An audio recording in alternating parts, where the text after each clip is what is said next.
여호와의 괴는 석 달 동안 가드 사람 오벳에돔의 집에 머물러 있었는데 그동안 여호와께서 오벳에돔과 그의 온 집안에 복을 주셨습니다. 그때 다윗 왕은 여호와께서 하나님의 괴로 인해 오벳에돔의 집안과 그가 가진 모든 것에 복을 주셨다 하는 말을 듣게 됐습니다. 그러자 다윗이 기뻐하면서 내려가 오벳에돔의 집에서 하나님의 괴를 모셔다가 다윗 성에 두었습니다. 여호와의 궤를 맨 사람들이 6걸음을 갔을 때 다윗은 소와 살찐 양으로 제사를 드렸습니다. 다윗은 배에 에봇을 입고 여호와 앞에서 온 힘을 다해 춤을 추었습니다. 다윗과 이스라엘의 온 집들이 나팔을 불고 환호하며 여호와의 궤를 모셔왔습니다. 여호와의 궤가 다윗 성에 들어올 때 사울의 딸 미갈이 창문으로 내다보고 있었습니다. 미갈은 다윗 왕이 여호와 앞에서 껑충껑충 뛰며 춤추는 것을 보고 마음속으로 비웃었습니다. 여호와의 궤를 모셔다가 다윗이 세워둔 장막 가운데 미리 준비해 놓은 자리에 두고 다윗은 여호와 앞에 번제와 화목제를 드렸습니다. 다윗은 번제와 화목제를 드리고 난 뒤 전능하신 여호와의 이름으로 백성들을 축복했습니다. 그리고 남녀를 가리지 않고 온 이스라엘 사람들에게 각각 빵 한 덩이와 고기 한 조각과 건포도 한 빵 한 덩이씩을 주었습니다. 그 후 백성들은 모두 각각 자기 집으로 돌아갔습니다. 다윗이 자기 가족을 축복하려고 집에 돌아왔습니다. 그때 사울의 딸 미갈이 나와 다윗을 맞으며 말했습니다. 오늘 이스라엘의 왕이 정말 볼만하시더군요. 신하의 계집종들 앞에서 몸을 드러내시다니요. 다윗이 미갈에게 말했습니다.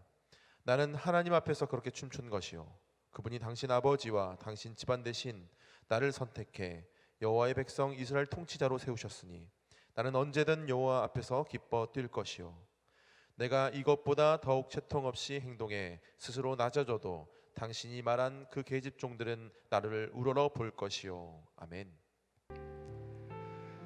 하나님 아버지, 이 나라 이민족을 섭리 안에 인도해 주시니 감사합니다. 전쟁의 잿더미에서 건져주시고 우리에게 자유와 축복을 주시사 마음껏 하나님을 예배하며 복음을 증거할 수 있도록 인도해 주셨음에 감사합니다.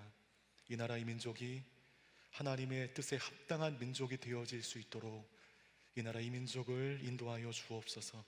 코로나19로 인하여 어려움 중에 있는 이 나라를 고치시고 보수하여 주옵소서. 희생자들이 더 이상 나오지 않게 보호하여 주시고 확진자들 가운데 회복의 은혜를 더하여 주시며 모든 감염자의 경로가 어서 빨리 파악되어 차단되어 회복을 도모할 수 있도록 인도하여 주시고 이를 통해 이 땅이 무너지고 균열되어진 모든 어둠들이 진리의 비단에 새로워지는 회복을 허락하여 주옵소서. 오늘도 주의 말씀 앞에 겸손히 섰사오니 모두가 말씀의 진리를 깨닫게 하시고 그 말씀 앞에 거룩히 결단하는 시간 될 수 있도록 인도하여 주옵소서. 예수님의 이름으로 기도하옵나이다. 아멘. 다윗이 이스라엘 전체 왕이 되었습니다. 왕이 되고 첫 번째 한 일이 무엇인가? 여부스족의 통치 안에 있었던 예루살렘 그 땅을 정복하게 됩니다. 그리고 예루살렘을 수도로 삼습니다. 그러면서 정치적인 안정을 도모하게 됩니다. 그 외에 여러분, 그 다윗의 아들이었던 솔로몬은 왕으로 즉위하자마자 무슨 일을 했죠? 애굽과 손을 잡고 바로의 딸과 결혼했는데 그에 비해 아버지 다윗은 확실히 모범적입니다. 그런데 이스라엘은 여러분 정치력으로 버티는 나라가 아닙니다.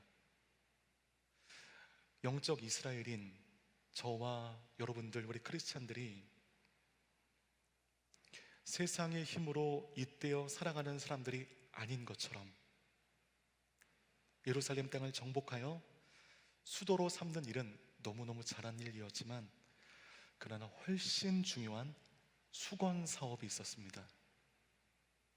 이스라엘은 여호와 하나님을 의지하는 백성의 본을 보이는 특별한 나라이기 때문에 영적 정체성의 확립이 그 무엇보다 중요했습니다. 그 영적인 정체성을 상징하는 매우 중요한 물건인 그 법궤가 엘리 제사장 시절에 블레셋과의 전투에서 빼앗겨 그 나라에 법궤가 있게 됩니다. 그리고 그 이후로 무려 100년 이상 법궤 없이 지내게 되었습니다. 세 가지 약속의 증표가 있잖아요. 아론의 쌍난 지팡이, 십계명 돌판, 그리고 만나. 이 법궤의 상실은 어떤 의미냐면 하나님과 단절되었다, 이런 의미인 것입니다. 그 무엇보다 법궤의 탈환이 나라의 수건 사업이었습니다. 드디어 다윗의 활약으로 블레셋과의 전투에서 승리하여 법궤를 다시 가져오게 되었습니다. 그런데 사울 왕이 이 법궤의 의미를 알지 못하니 아비나답의 집에 법궤를 가져다 놓고 20년간 방치해 버렸습니다. 사울은 그런 사람이었습니다. 법궤가 있든 없든 상관하지 않는, 하나님과 단절되든 연결되든 아무런 상관이 없는 그런 사람이었습니다. 후에 다윗이 왕이 된 후에 예루살렘 다윗성에 그 법궤를 가져옴으로써 나라는 영적인 정치적인 안정의 마침표를 찍게 됩니다.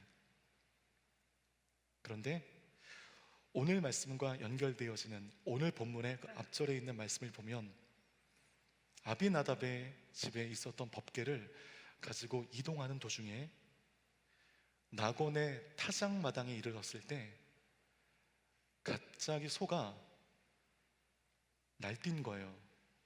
수레가 움직이면서 법궤가 벼랑간 흔들리게 되었고, 이에 우사가 손을 뻗어 그 법궤를 붙들게 됩니다.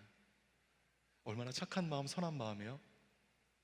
그런데 이 우사가 법궤에 손을 댄 그 순간 그 자리에서 죽게 되는 충격적인 사건이 있게 되었습니다. 이 사건 직후에 그 장소를 베레스 우사라고 명명하게 되었습니다. 이 일에 다윗이 두려운 겁니다. 너무너무 두려운 겁니다.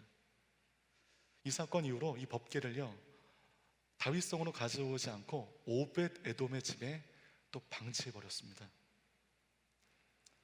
사실 여러분, 그 우사가 좋은 의도로 법궤를 붙들었음에도 불구하고 죽은 이유는 법궤를 예루살렘에 옮기려는 다윗의 계획이 하나님의 뜻에 부합하지 않았기 때문이 아닙니다. 다윗의 열심이 부족해서도 아닙니다. 하나님이 그 법궤 옮기는 사업을 싫어하시는 것도 아니었습니다. 하나님 바라시는 것이었습니다. 여러분, 출애굽기 25장에 나오고 있는 것처럼 이 법궤를 운반할 때는요, 법칙이 있는데요, 반드시 레위인 중, 아무 레위인도 안 됩니다. 레위인 중에 고핫 자손이 업계에 메고 운반하는 것이 하나님께서 이스라엘 백성들에게 주신 법궤 매뉴얼이었습니다. 그런데 이 법궤를 다윗성으로 가져온다는 그 동기와 목적에만 몰두했습니다.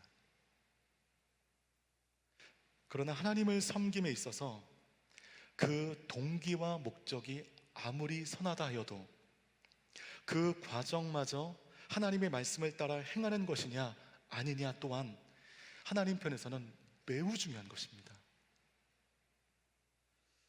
우리 크리스찬들은요, 선한 동기와 목적을 위해 살아가죠. 여러분 모두 하나님의 영광이라는 다소 모호한 목적을 가지고 살아갈 겁니다.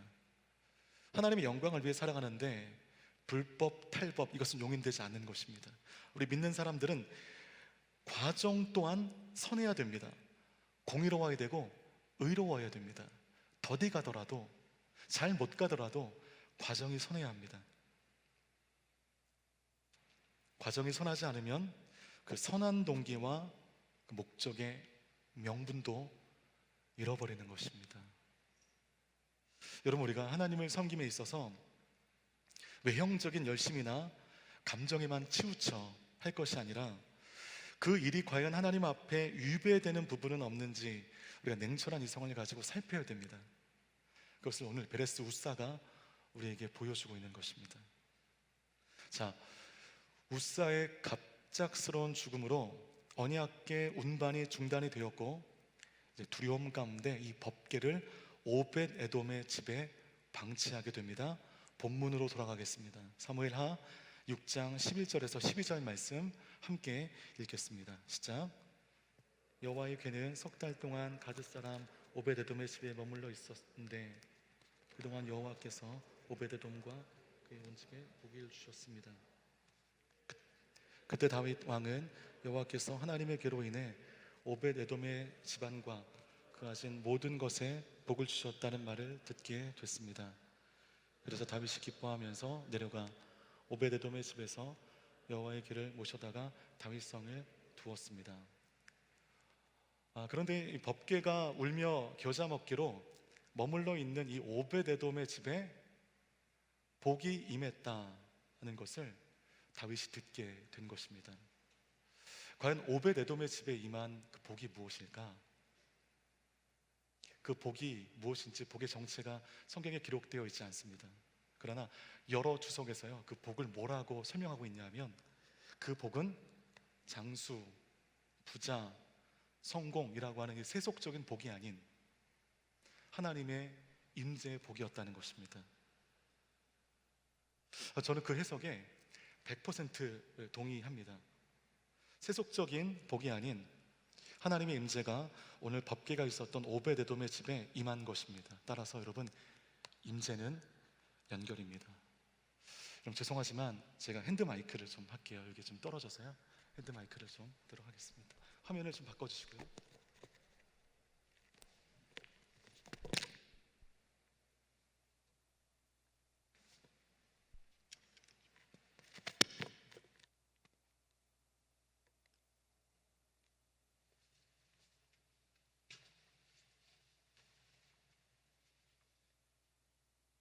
죄송합니다. 네. 베레스 우사 사건으로 하나님과 단절되었다 생각하여 오벳 에돔의 집에 이 법궤를 방치했는데 그 집이 하나님과 연결되었다. 하나님의 임재가 경험되었다. 그 집에 하나님의 임재가 임하게 된 것입니다. 그 소식을 다윗이 들은 것입니다. 다윗이 이제 알았어요.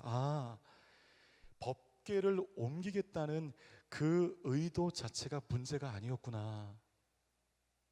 다른 것에 문제가 있었구나. 그것은 다윗에게는 놀라운 깨달음과 새로운 기회가 되어서 다시 법궤를 다윗성으로 옮기고자 한 것입니다. 그때 다윗에게 임한 감정이 있습니다. 기쁨이었습니다. 기쁨이 임했습니다. 여러분, 기쁨이 임한 그 지점을 잘 보셔야 됩니다. 여러분, 12절에 기쁨이라고 하는 이 헬라어 오늘 되게 중요한데 여러분 좀 발음이 어려운데 따라 하시겠습니까? 빼시무하. 기쁨, 빼시무하가 임했는데 여러분, 이 히브리어 빼시무하의 다른 의미는 가깝게 다가오다라는 의미입니다. 가깝게 다가오는 것이 기쁨이 되었다는 것입니다. 다시 말해서 선한 동기와 목적에만 몰두한 나머지 하나님의 뜻을 소홀히 생각하는 실수를 범해서 사람까지 죽고, 그러므로 하나님과의 관계가 단절되었다 생각하여 다윗이 큰 두려움 가운데 있었는데 그 법궤가 있는 오벳 에돔의 집에 임한 하나님의 임재, 하나님과 연결되어진 것을 보고 다윗이 빼시무하를 확인할 수 있게 되었습니다. 그런 그에게 두려움을 뛰어넘어 이제 기쁨이 임하게 되었습니다. 여러분, 하나님과 단절된 것이 아닌 하나님과 연결되었음을 다윗이 듣고 알게 된 것입니다. 여러분, 두려움과 기쁨이 임하는 지점들이 있어요. 여러분 현재 어떤 두려움 가운데 있으십니까? 두려움 가운데 있다면 그 두려움이 시작되어진 지점을 한번 기억해 보십시오. 여러분 하나님과 단절되어지면 두려움이 임합니다. 하나님과 연결되면 기쁨이 임합니다. 여러분 우리의 기쁨의 기반은 소유가 아닙니다. 환경이 아닙니다. 하나님과의 연결, 여러분 이것이 기쁨의 기반인 것입니다. 내가 기쁘기 위해서 많은 것을 가지고 환경이 남들보다 윤택해질 때 내 마음 가운데 패시므와 기쁨이 임하는 것이 아닙니다.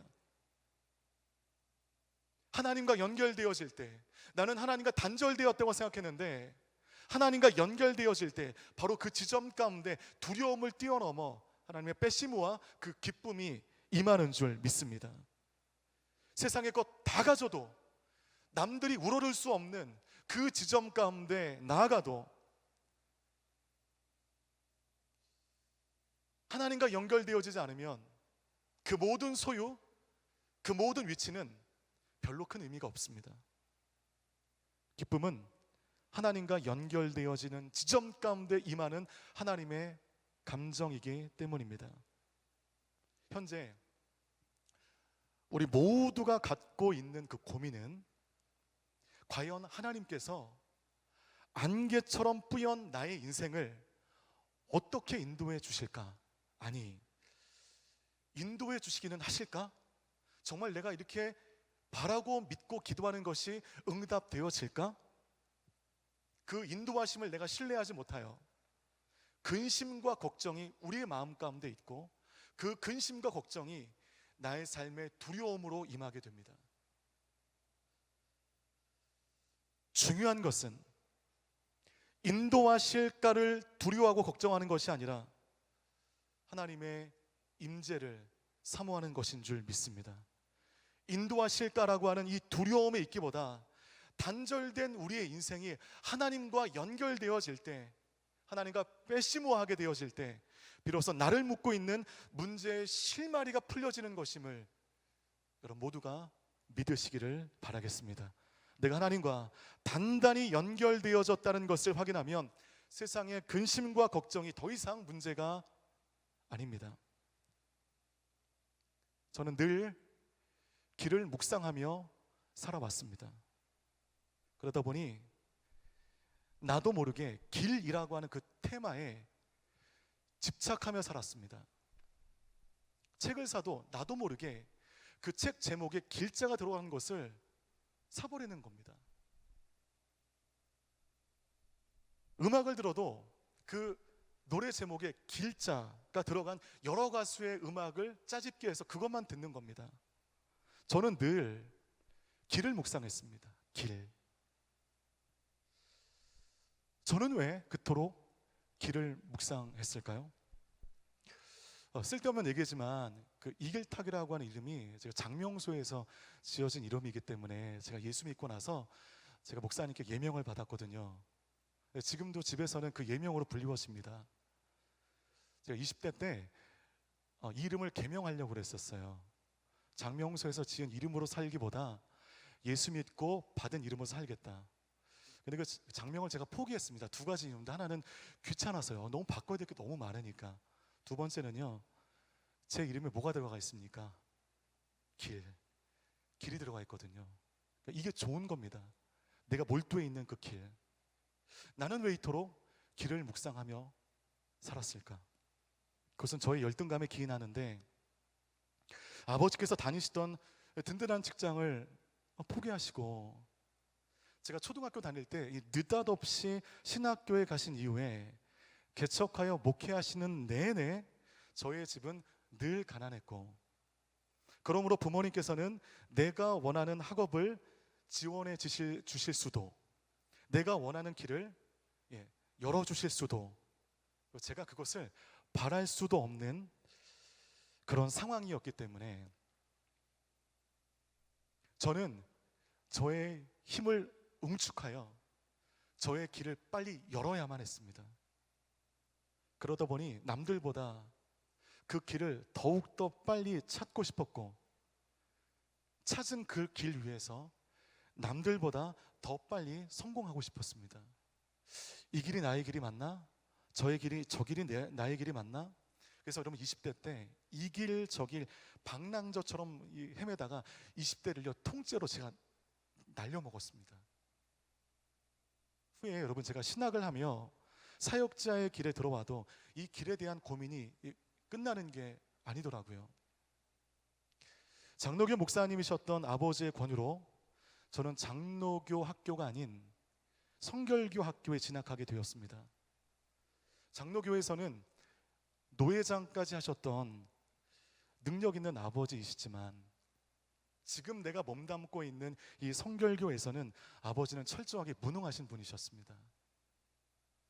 저는 좀 아버지의 후광을 좀 덧입고 좀 편하게 쉽게 남들보다 확실하게 좀 비상하고 싶었는데 저는 아버지의 그 후광을 전혀 얻지 못한 채 제 혼자의 힘으로만 서야 했습니다.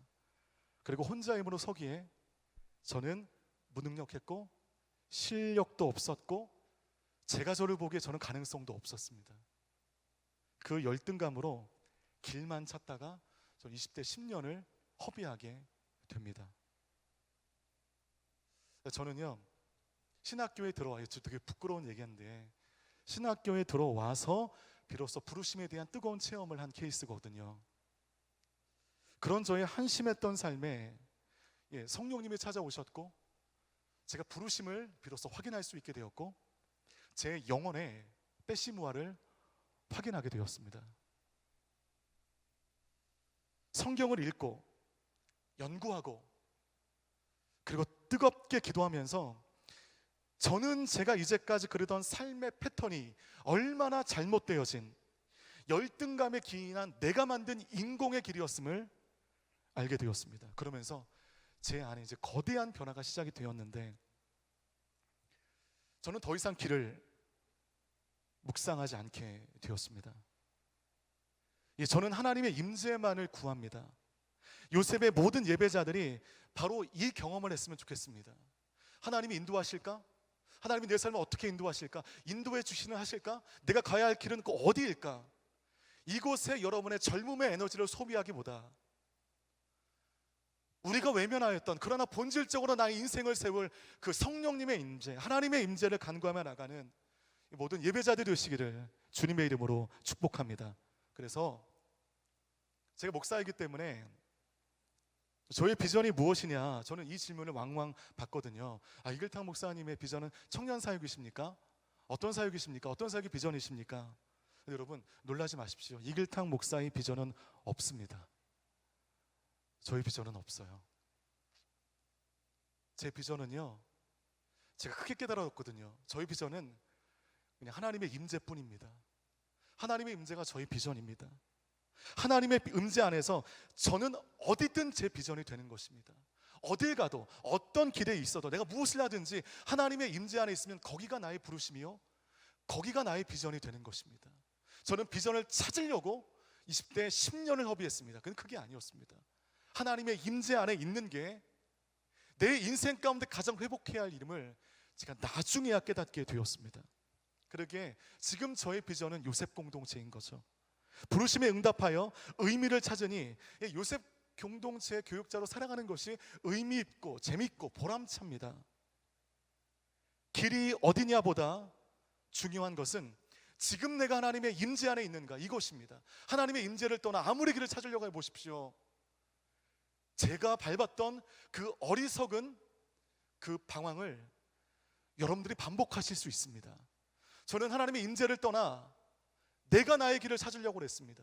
인공의 길을 만들려고 했습니다. 가장 행복한 길, 가장 부유한 길, 성공하는 길. 근데 하나님의 임재를 떠나 아무리 찾으려고 해도 그 길을 찾을 수 없게 되었습니다. 하나님의 빼심과 하나님과 연결함을 경험하게 되니까 거기서 더 이상 제가 어떤 길을 가야 되는지, 어떤 길에 서 있어야 되는지, 그것은 더 이상 저의 고려사항이 아님을 깨닫게 되었습니다. 내가 하나님과 연결되었느냐, 이것입니다.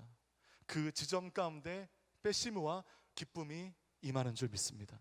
우리 사무엘하 6장 13절 말씀 함께 읽겠습니다. 시작. 여호와의 궤를 맨 사람들이 6걸음을 갔을 때 다윗은 소와 살진 양으로 제사를 드렸습니다. 그러면 이 13절은 이 법궤의 운반이 얼마나 주의 깊고 경건하게 이루어졌는지를 보여주는 구절이거든요. 동기와 목적에만 몰두하다가 과정을 잃어버려 사람이 죽었습니다. 하나님의 진노를 사게 되었습니다. 동기와 목적을 위해서는 과정까지 선해야 함을 다윗이 알았습니다. 그리고 이 법궤를 옮기는 것이 하나님의 뜻 밖에 있는 것이 아님을 알게 되었습니다. 하나님의 기뻐하신 이름을 알게 되었습니다.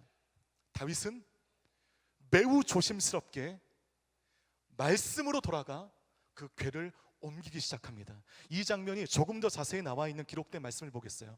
역대상 15장 15절 말씀 우리 함께 읽겠습니다. 시작. 그리고 레위 사람은 모세가 여호와의 말씀을 따라 명령한 대로였습니다. 모세가 여호와의 말씀을 따라 명령한 대로였습니다. 이 단서가 아주 중요하죠. 다윗이 실수를 통하여 이것을 알게 되었습니다. 이것을 얻게 되었습니다. 출애굽기 25장에 나오는 말씀 그대로였습니다. 레위 사람들이 거앗 자손이 언약궤를 막대에 깨어 어깨에 매게 됩니다.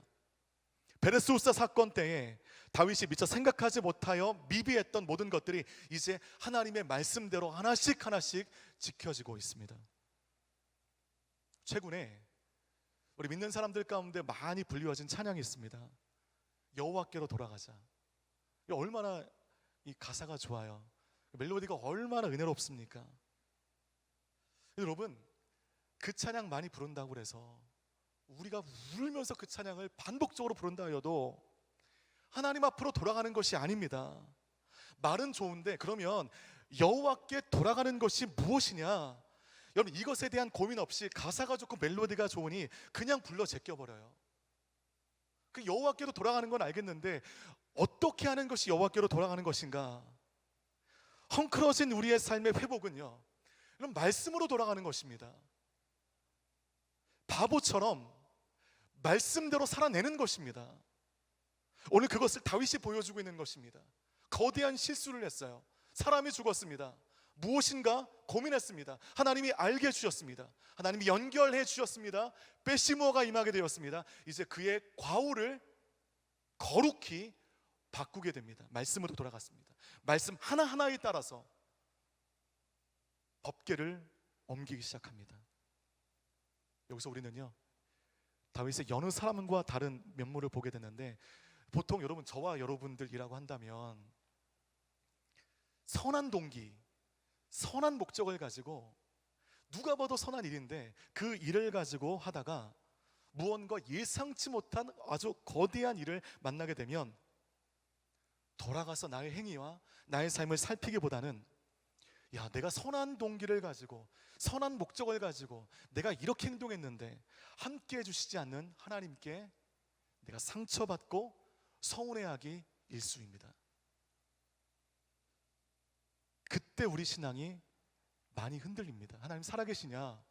어떻게 선한 동기와 선한 목적 가운데 하나님 이렇게 도와주시지 않느냐? 선한 동기로 인해 받는 고난은 우리의 믿음의 기초마저 흔들게 하는 것입니다. 그러나 우리 신실한 신앙인들은, 요셉 공동체의 모든 예배자들은 선한 동기가 실패할지라도, 선한 동기가 고난 가운데 이를지라도 그 원인을 신중하게 되새기고 다시는 그런 실패를 반복하지 않기 위해서 하나님의 뜻을 확인하고 또 확인하며 하나님의 말씀 앞에 되돌아가는 그 거룩한 변화와 회복이 여러분 삶 가운데 있게 되기를 주님의 이름으로 축복합니다. 그런데 그 은혜의 여정 중에 작지만 결국 작지 않았던 사건이 발생하게 됩니다. 사무엘하 6장 16절 말씀 함께 읽겠습니다. 시작. 여호와의 궤가 다윗성에 들어올 때 사울의 땅 미갈이 창문으로 내다보고 있었습니다. 미갈은 다윗 왕이 여호와 앞에서 껑충껑충 뛰어 춤추는 것을 보고 마음으로 비웃었습니다. 근데 여러분 이 말씀 보니까 미갈을 가리켜서 다윗의 아내라고 말하지 않아요. 사울의 딸이라고 명명하고 있습니다. 본절뿐만이 아니라 사무엘하 전체 시각입니다. 사무엘하 기자는요, 이 미갈을 다윗의 아내로 인정하지 않아요. 사울의 딸로 인식하고 있습니다.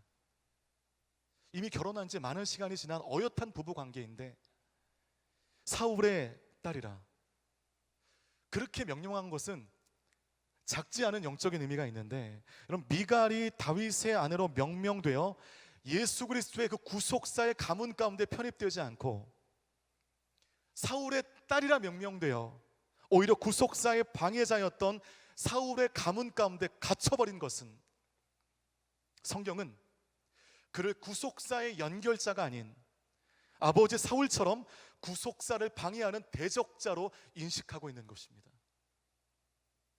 그런 구속사의 대적자였던 다윗의 아내가 아니었던 사울의 딸이 다윗을 조롱하고 있습니다. 미갈은 법궤가 돌아옴의 의미를 알지 못해요. 근데 여러분 이 재밌는 것은 그의 아버지 사울도 이 법궤의 의미를 알지 못했거든요. 그래서 사울은 다윗이 목숨을 걸고 전쟁에 나가 블레셋을 격파하고 찾아온 그 법궤를요 그냥 상자로 취급해버려서 아비나답의 집에 20년 동안 방치해버린 사람입니다. 여러분 법궤가 돌아옴은 하나님과 나뉘어졌던 민족이 다시 하나님과 연결되어졌음을 말해주는 상징적 그림이기 때문에 그 앞에 다윗은 기뻐하지 않을 수 없었고 왕의 채통도 아랑곳 없이 춤을 추지 않을 수 없었습니다. 그런데 미갈은 아버지 사울처럼 법궤에 관심이 없었고 베시모아에 관심이 전혀 없었습니다. 하나님과 연결되든 단절되든 그것은 미갈의 알고 싶은 영역이 아니었습니다. 그러므로 미갈은 다윗의 춤판을 천박하다 읍소해버렸습니다. 저는 이 미갈의 조롱을 보면서 그 조롱에는요 이제 두려움이 역사한다는 것을 알게 되었습니다. 자, 그러면 여러분 미갈이 어떤 두려움이 있는가, 그의 삶을 좀 봐야 되는데, 어찌 보면 이 미갈은 참 기구한 여인이고 불쌍한 여인입니다. 미갈은 다윗의 첫 번째 아내였습니다. 그런데 그 위에 다윗이 후처를 얻게 되죠. 아비노암, 아비가일, 어쩌면 미갈보다 더 아름답고 더 여성스럽고 더 젊은 그 후처로 인해서 본처인 미갈은 이제 잊혀진 사람이 되었습니다. 그러다가 사울과 다윗의 대립 사이에서 아버지 사울 왕에 의해서 뜬금없이 다른 남자인 발디의 아내가 되었고, 후에 다시 다윗의 아내로 돌아오게 되니, 여러분 이 여인의 마음이 얼마나 갈갈이 찢겨 버렸겠습니까? 이 남자 저 남자 품에서 이 남자에게도 버림받고 저 남자에게도 버림받는 이 상처, 이 찢어지는 마음의 고통. 그런데 여러분 그런 상처와 분노, 버림받은 내면의 상실감을 가진 사람들에게 나타나는 대표적인 증상 중에 하나는 삐뚤어진 완벽주의입니다. 삐뚤어진 완벽주의. 내가 완벽해야 되는데 그 이유는 나를 공격하는 사람, 나의 상처와 나의 핍절을 공격하는 사람들에게 그 어떤 빌미도 제공하지 않기 위하여 그는 완벽주의로 살아갑니다. 그 완벽주의로 사람들을 질리게 합니다. 그리고 스스로가 그 완벽주의에 갇혀 불행하게 됩니다. 그럼 더 나쁜 거는 나는 완벽하게 살지 못하면서 다른 사람에게 나의 유익을 위하여 완벽을 강요하는 것입니다. 그 삐뚤어진 완벽주의는 상처받은 미갈의 아킬레스건이었습니다. 그 시각으로 다윗을 보니까 사람들 앞에서 몸을 드러내면서까지 춤을 추는 그 모습이 마뜩찮은 것입니다. 그것은 왕으로서 채통과 체면을 잃어버리는 것입니다. 그것은 결코 옳은 일이 미갈의 입장에서는 아니었습니다. 해서는 안 될 일이었습니다. 미갈이 다윗을 조롱하기 시작합니다. 사무엘하 6장 20절 말씀 함께 읽겠습니다. 시작. 다윗이 자기 가족을 축복하려고 집에 돌아왔습니다. 그때 사울의 딸 미갈이 나와 다윗을 맞으며 말했습니다. 오늘 이스라엘의 왕이 정말 볼만하시더군요. 신하의 계집종들 앞에서 몸을 드러내시다니요. 이거 우리말 성경이 번역 잘한 것 같아요. 되게 시니컬하게 느껴졌죠. 오늘 이스라엘의 왕이 정말 볼만하시더군요. 얼마나 시니컬합니까? 법궤의 영적인 의미를 몰라 20년 동안이나 아비나답의 집에 법궤를 방치한 사울의 딸 미갈의 눈에 비친 다윗은 천박했습니다.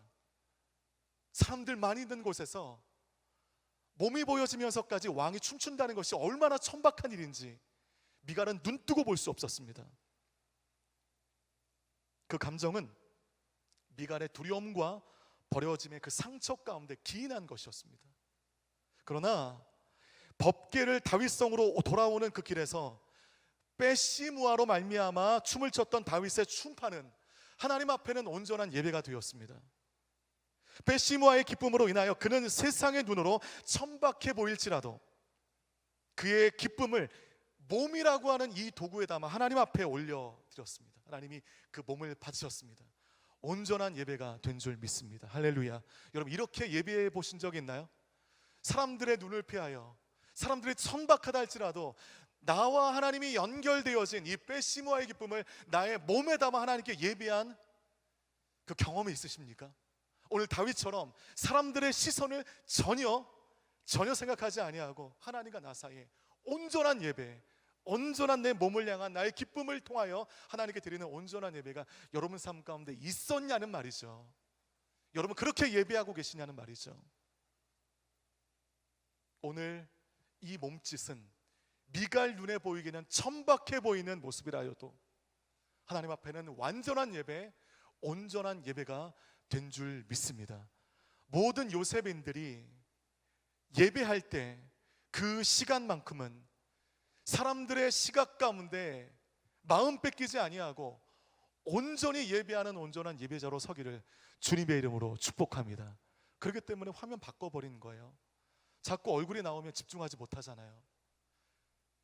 미남 미녀의 얼굴에 나오면 엉뚱한 은혜를 받지 않습니까? 다 차단해 버리는 겁니다. 하나님께만 집중할 수 있도록 그 모든 것을 차단해 버리는 것입니다. 이 토요일 5시 이거 얼마나 어려운 시간이에요. 이 시간 여기까지 나왔는데 오늘 다윗이 하나님과 연결되어진 기쁨을 주체하지 못하여 몸이 드러나는 그 천박함 속에 온 마음을 다해 예배했던 것처럼 그 거룩한 천박함이 예배하는 예배자들 모두의 삶 가운데 드러나는 그런 은혜와 축복이 있게 되기를 주님의 이름으로 축복합니다. 우리 마지막 사무엘하 6장 15절 말씀 함께 읽겠습니다. 시작. 다윗과 이스라엘 온 집들이 나팔을 불고 환호하며 여호와의 궤를 모셔왔습니다. 여러분 다윗을 포함한 이스라엘의 모든 사람들이 돌아온 법궤, 야 이제 우리가 하나님과 연결되었구나, 우리가 하나님과 베시무아하게 되었구나, 이것을 즐기며 함께 기뻐하고 있을 때 미갈만큼은 그 기쁨의 구경꾼이 되었습니다. 그 임재의 구경꾼이 되었습니다. 여러분 은혜의 구경꾼 되지 않게 되기를 바라겠습니다. 하나님의 임재의 구경꾼 되지 않기를 축복합니다. 그 가문대대로 하나님과 단절되어 인생에 그 무엇이 선행되어져야 되는지 그것도 알지 못한 채 그냥 두려움과 상처 속에 살아가던 미갈에게 다윗의 몸짓은 추태였습니다. 추태.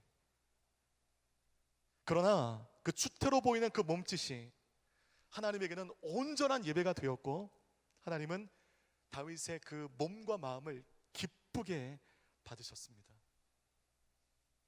그 일로 인해 이 가련한 여인 미갈은 평생토록 잉태하지 못하는 징벌을 받게 되었습니다. 여러분, 잉태하지 못했다는 것은 불임이라고 하는 생체적 징벌 이상의 의미인 것입니다. 더 이상 미갈로 상징되는 사울 왕의 집안이 다윗 왕조, 그 거룩한 다윗 왕조에 영향을 미치지 못하도록 하나님이 단절시켜 버린 것입니다. 하나님과 단절되니 구속사의 이 은혜의 연결점에서도 단절이 되었습니다. 더 이상 사울의 가문은 구속사와 상관없는 외면당한 가문이 되었습니다. 미갈은 법궤가 들어올 때 기뻐하지 않았습니다. 그 법궤를 중요하게 여기지도 않았습니다. 하나님과 단절되든 연결되든 그것이 미갈의 살아가는 이유가 아니었습니다. 자신의 기구한 시각에서 법궤가 들어오는 그 열광을 그냥 구경꾼처럼 목도한 것입니다. 그것은 그녀 안에 여러분 은혜가 없다는 것을 넘어서서 우리 하나님을 경멸한 행위였던 것입니다.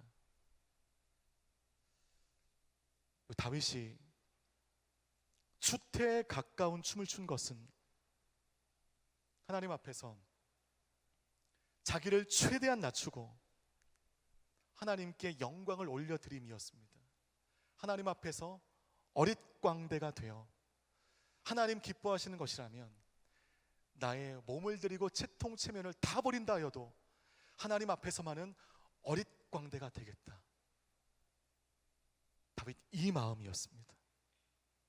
왕으로서 자기가 취해야 할 그 체면, 채통보다 돌아온 법궤, 하나님과 이제 연결되었음에 그는 진심으로 기뻐하며 그는 춤을 추었습니다. 그래서 여러분, 믿음 없는 자들에게 중요한 것은 대외적인 자신의 이미지입니다. 내가 하나님 앞에, 내가 사람들 앞에 어떻게 보이는가, 사람들 앞에 내가 어떤 이미지로 그려지는가. 이런 사람들은 하나님이 나를 어떻게 보시는가, 그것은 관심조차 없습니다. 위신과 체면, 채통은 하나님 앞에서 취해야 할 영역이 아닙니다. 그냥 사람과 사람 앞에서 예의를 다하여 취하는 행동인 것입니다. 그 채통과 체면을 끌어안고 하나님 앞에 나와 그렇게 예배한다 한들 그 예배가 하나님 앞에 온전히 연락될 수 있겠습니까? 그것은 예배가 아니고 그것은 하나님의 삶의 방식도 아닙니다. 말씀을 마치겠습니다. 여러분, 두려움과 기쁨의 지점이 있습니다. 연결된 하나님과 끊어질 때 우리는 두려움의 감정을 느끼게 됩니다. 누구나 할 것 없이. 세상의 모든 것이 두려운 거예요. 하나님과 단절되게 되면 내가 가야 할 그 길이 보이지 않음에도 두렵고, 월요일 출근하여 만날 회사 사람들 만나는 것도 두렵고, 그 일주일 동안 해내야 할 그 업무도 두렵고, 모든 것이 두려운 것입니다. 그러나 오늘 빼시모아 하나님과 연결된 자들의 삶에는 두려움이 소멸되고 기쁨이 시작됩니다. 우리를 두렵게 하는 이 시국에 이 엄정한 모든 분위기가 여러분의 마음에 있는 그 기쁨조차 가져갈 수 없음을 믿음으로 선포합니다. 우리의 평안은 환경으로 말미암아 얻는 것이 아닙니다. 우리의 평안은 믿음의 기반을 둔 것입니다. 여러분의 믿음이 있다면, 하나님과 연결되어졌다면, 하나님과 연결되길 바란다면, 이 시간 기도할 때 하나님이 여러분과 연결해 주신다고 한다면 이제 우리 마음을 장악하고 있던 그 여러 가지 두려움, 여러 가지 영역의 모든 두려움들이 다 사라져버리고 여러분 마음 가운데 하나님의 샬롬, 하나님의 평안이 우리 마음 가운데 임하게 될 줄 믿습니다. 빼시모아 하나님과 연결된 자들 가운데 나타나는 그 평안과 그 기쁨, 하나님과 단절된 자들 가운데 나타나는 그 두려움, 여러분 그 두려움에 속지 마시고 어떤 길을 가야 될지, A와 B의 길에서 과연 어떻게 길을 선택하는 것이 더 편하게 더 잘 나가는 길인지를 고민하기보다 우리 모두가 하나님의 임재를 간구하며 하나님과 연결되어 단절된 나의 모든 삶을 청산하고 하나님과 온전히 연결되어 주와 함께 걸어가는 그 길을 걸어낼 수 있는 이곳에 모인 모든 예배자들 되시기를 주님의 이름으로 축복합니다. 그 마음으로 함께 기도하며 나갈 때 이 시간 소리쳐 기도하지 않겠습니다. 침묵하며 기도하겠습니다. 그러나 우리의 마음을 다하여 하나님과 단절되었으면서도 그 삶에 만족하여 살아왔던 나의 지난 날의 어리석음을 이 시간 회복하며 하나님 아버지, 이 시간 우리 모두가 하나님과 빼시 모아 하나님과 연결된 자들이 되게 하여 주옵소서. 하나님, 내 삶에 하나님의 임재가 임하게 하여 주시옵소서. 어떤 길을 가야 될지 그 길을 묻기보다 하나님의 임재를 간구하는 그 몸짓, 그 마음 위에 하나님과 온전히 동행하는, 그리하여 내 삶 가운데 세상에 줄 수 없는 기쁨으로 살아낼 수 있는 우리 모두가 되게 하여 주시옵소서. 함께 마음을 다하여 침묵으로 기도하며 나아가겠습니다.